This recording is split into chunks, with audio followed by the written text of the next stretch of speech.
આ સાઈડ તમે જોઈ શકો છો કે જે મારી પાછળ ચબૂતરો દેખાય છે એ મારી માસીના યાદમાં બનાવેલો છે.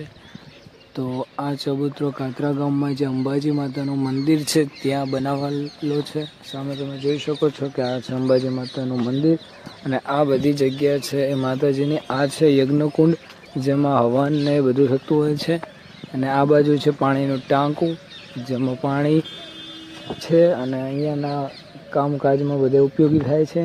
અને સામે એની પાછળ તરત એક સ્કૂલ આવેલી છે. આ છે પાછળનો ગેટ, મેઇન ગેટ આગળ છે.